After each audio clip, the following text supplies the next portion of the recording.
माननीय भंडारी साहेब या ठिकाणी आपलं मनोगत व्यक्त करा. याच्यामध्ये काय आता मी जरी सीओ म्हणून नवीन असलो तरी मला असं वाटतं का मी ऑलरेडी पंचायत समिती BDO deputy CO additional CO राज्याचा संचालक म्हणून काम केले. मला हे तुमचे सगळे प्रश्न पडताना मला एवढं समजून घ्यायला लागेल की तुमच्या स्पेसिफिक बाबी ज्या आहेत त्याबद्दल काही शासनाचे सध्याचे स्टँडिंग ऑर्डर्स काय त्याप्रमाणे आपण कार्यवाही करू. मला असं वाटतं 5-7 मुद्दे मी आता तुमच्या निवेदनामध्ये बघितले. एक म्हणजे निवड श्रेणी आदेश वाटप म्हणजे जे 3-4 तालुके मला वाटतं श्रीगोंदा, जामखेड, नेवासा, संगमनेर यांच्याकडची कार्यवाही राहिलेली मी त्यांना सूचना देऊन आपण ती कार्यवाही करून घेऊ. दुसरा जो मुद्दा होता याच्या अनुषंगाने म्हणजे काही फरकाची बिलं तुमची येणार तुमची नव्यानं आपल्याला वेतन निश्चिती करावी लागेल आणि फरकाच्या रकमा ते ठीक आहे. या रुटीनमध्ये आपल्याला फक्त माझी आपल्याला सगळ्यांनाच एक विनंती आहे विशेषतः संघटनेला का आपण ज्यावेळी ही अशी माहिती देता जर तुम्ही स्पेसिफिक तुमच्याकडे नावं असतील किंवा काही याद्या असतील तर त्या आम्ही गट शिक्षणाधिकाऱ्यांकडून मी मागवतो. मला असं वाटतं का एक पेन्शन अदालत ते दुसरी पेन्शन अदालत याच्यामध्ये पुढच्या वेळी शिक्षणाधिकाऱ्यांना माझी सूचना राहील का आपण चर्चा अशी करावी का ह्या मधल्या 4-5 महिन्यामध्ये आपण किती लोकांना या गोष्टीची आपण चर्चा केली त्याचा ऍक्च्युअल बेनिफिट दिला. नाही तर अदरवाईज काय होईल प्रत्येक वेळी आपण त्याच मुद्द्यांवर चर्चा करतो. मला असं वाटतं आपण हे एकदा डिसाईड करू का किती लोकांची पेंडन्सी आहे. समजा आज आपण चर्चा करतो तर समजा गट विमा किती लोकांचा राहिला आहे, अंश राशीकरण असेल, योगदान असेल, संगणकाच्या कपातीचे विषय असतील किंवा इतर आता निवड श्रेणीचे विषय असतील, तुमचे पेन्शनरी बेनिफिटचे इतर काही द्यायचे ते. तर मला असं वाटतं का एकदा आजच्या घडीला किमान त्याचा एक नंबर फिक्स करायला पाहिजे का आपण साधारणतः तालुकानी आहे प्रत्येक बाबीमध्ये किती किती पेंडन्सी आहे आणि 2 पेन्शन अदालतमध्ये आपण काय कार्यवाही केली, किती लोकांना याचा ऍक्च्युअल बेनिफिट मिळाला, काय अडचणी याच्यामध्ये आल्या. तर मला वाटतं ह्या मुद्द्यांवर आपण चर्चा केली पाहिजे. आणि तिथं आपल्याला जसं आता एक मुद्दा यांनी सांगितला का पेन्शनरी बेनिफिटची रक्कम खूप मोठ्या प्रमाणात पेंडिंग आहे पण आपल्याला शासनाकडून त्या निधीची उपलब्धता करून घ्यावी लागेल. तर मग त्यासाठी मान्य शिक्षण आयुक्त महोदयांची असेल किंवा शिक्षण संचालकांची असेल तर मी चर्चा करेन. त्यांना आपण सांगू का या पद्धतीनं आमचा इतका निधी थोडा पाठपुरावा आपल्याला करावा लागेल कारण राज्यभरामध्ये सगळ्याच जिल्ह्यांचे प्रश्न असणार आहे. तर तो पाठपुरावा मला असं वाटतं की हे असे डिसिजन माझ्या लेवलला होणं अपेक्षित आहे जिथं तुम्हाला पॉलिसीमध्ये काही अडचणी येतात. जसं आता मला मोरे साहेबांनी सांगितलं की महाआयटीने सॉफ्टवेअर डेव्हलप केले जे आता जीएडीच्या कर्मचाऱ्यांसाठी लागू केले.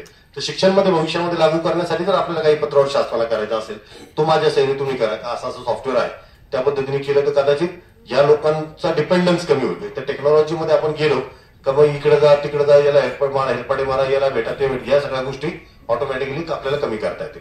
एक आणखीन एक मुद्दा जो मांडला का पेन्शन 5 तारखेच्या आत झाली पाहिजे. मला वाटतं ती झालीच पाहिजे. मला माझं मत आहे का ते या इथं पेन्शन का करायचं पेन्शन कुठल्या लेवलला तालुक्याला होते तर सगळ्यांना आजच्या या पेन्शन अदालतीच्या निमित्तानं सूचना देऊन टाका इथून पुढे कुठल्याही परिस्थितीमध्ये 5 तारखेनंतर पेन्शन डिले करू नये. समजा शासनाकडून निधीच आला नाही उशीर झाला एक्सेप्शनल कंडिशन मध्ये समजू शकतो पण जर निधी तुमच्याकडे वेळेवर येत असेल आणि जर दरमहा आपल्याला करावं लागणारं काम असेल तर मला वाटतं त्याच्यामध्ये मी त्यांना सूचना द्याव्या आणि त्यांनी करावं असं अपेक्षितच नाही. त्यांचं रुटीन काम आहे त्यांनी वेळेवरती पेन्शन केलीच पाहिजे. तर जसा आपल्याला पगार वेळेवर मिळतो तर त्यांना पेन्शन वेळेवर मिळायला पाहिजे. तर मला वाटतं ही बाय डिफॉल्ट तुम्ही सूचना सगळ्यांना देऊन टाका आणि गट शिक्षणाधिकाऱ्यांकडून ज्या ज्या काही पेंडिंग गोष्टी आहेत त्याच्या तुम्ही सगळ्यांच्या याद्या मागून घ्या. प्रत्येक गोष्टीमध्ये किती किती लोकांचे काय काय बेनिफिट देणं आणि प्रत्येकाला एक टाइमलाईन देऊन टाका का इतक्या कालमर्यादेमध्ये तुम्हाला ह्या गोष्टी आणि मला वाटतं प्राधान्यक्रम निश्चित करता येईल. ज्याचं आधीपासून पेंडिंग आहे जुन्या केसेस त्या काढत चला नंतरच्या केसेस ओळीने मला असं वाटतं ज्याला आपण एक म्हणतो ना प्राधान्यक्रम यादी किंवा सेवा ज्येष्ठ जशी यादी असते तशी उतरत्या क्रमाने जर आपण यादी बनवली तर ओळीने बऱ्याच वेळा अशा तक्रारी मी पूर्वी ऐकलेल्या आहेत का हे माझ्या नंतर सेवानिवृत्त झाले त्यांना आधी मिळालं मला मिळालं नाही वगैरे अशा तक्रारी लोकांचे येत राहतात. तर मला वाटतं आपण त्याची सुद्धा एक सेवा ज्येष्ठ यादी तयार करावी प्रत्येक केसने आणि त्या जे लोक ज्यांचा क्लेम आधी आहे त्यांना आधी त्या गोष्टींचे बेनिफिट आपण दिले गेले पाहिजे. म्हणजे काय होतं एक लोकांना ज्यावेळी लक्षात येतं एक व्यवस्था जरी उशीर झाला काही असेल तर त्याच्यामध्ये एक डिसिप्लिन आहे त्याच्यामध्ये एक व्यवस्था आहे. तर अगदी खात्रीने आपण सांगू शकलो पाहिजे का बाबा ज्या जितके पैसे आमच्याकडे आले याच्यामध्ये पहिले 40 लोक बसतात आम्ही 40 लोकांचे देऊन टाकलं. त्याच्यामध्ये असं नको व्हायला का बाबा तुम्ही मध्ये लोकांना सोडून दिलं आणि नंतरच्या लोकांना देतो असं बायस याच्यामध्ये होता कामा नये. ही आपण काळजी त्या ठिकाणी घ्यावी. आणि मला असं वाटतं का तुम्ही हा डेटा सगळा कंपाईल करा आणि प्रत्येक तालुक्याला तुम्ही माझ्या समोर ठेवा का प्रत्येक तालुक्याचे किती किती उद्दिष्ट आहेत आणि मधल्या काळामध्ये काय काम झालं हे मला असं वाटतं आपण मॉनिटर करू. आणि मला त्यात जास्त आनंद आहे का तुमच्या किती केसेस ऍक्च्युअल सॉर्ट आउट झाले तर आपण त्या पद्धतीने जाऊ. मला वाटतं काही अडचण नाही तुमचा हक्क आहे आमची जबाबदारी आहे तर आपण या तुमच्या ज्या काही प्रलंबित गोष्टी आहेत त्या निश्चितपणे वेळच्या वेळी जे काही सहकार्य तुम्हाला लागेल ज्या गोष्टी नियमात बसतात ना त्या आपण त्याला काही अडचण येणार नाही. 1-2 गोष्टींमध्ये आम्हाला स्वतःला काही डाऊट्स आहेत जसं आता माझी कॅफोनची चर्चा चालताना संगणकाच्या पैशाबद्दल आम्हाला काही शंका आहे, काय असेल तर आम्ही क्लॅरिटी शासनाकडून करून घेऊ त्याच्याबद्दलची.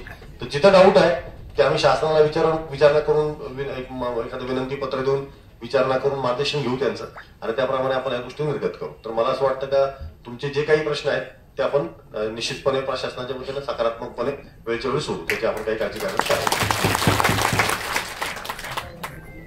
या ठिकाणी आताच आपले मुख्य कार्यकारी अधिकारी माननीय भंडारी साहेब यांनी आपल्याला पेन्शन वेळेवर 5 तारखेच्या आतमध्ये देण्याची ग्वाही दिलेली आहे, आणि इतर प्रश्नाच्या बाबतीमध्ये त्यांनी अतिशय सकारात्मक भूमिका या ठिकाणी मांडलेली आहे. आपण त्यांचं सर्वांचं आपण सर्वजण त्यांच्या टाळ्याच्या गजरामध्ये पुन्हा एकदा अभिनंदन करूया. आणि साहेब या ठिकाणी आलेत, आमचा सत्कार घेतला आणि आपलंही मनोगत या ठिकाणी व्यक्त केलं, त्याबद्दल मी संघटनेच्या वतीनं आपले हार्दिक आभार मानतो. आणि यानंतर आपले पाटील साहेबांच्या उपस्थितीमध्ये थोड्या वेळातच आपली अदालत संपणार आहे, तरी आपण अदालतचे पुढील विषय या ठिकाणी आपल्या अध्यक्षांनी आणि सरचिटणीसांनी घ्यावी अशी त्यांना विनंती करू.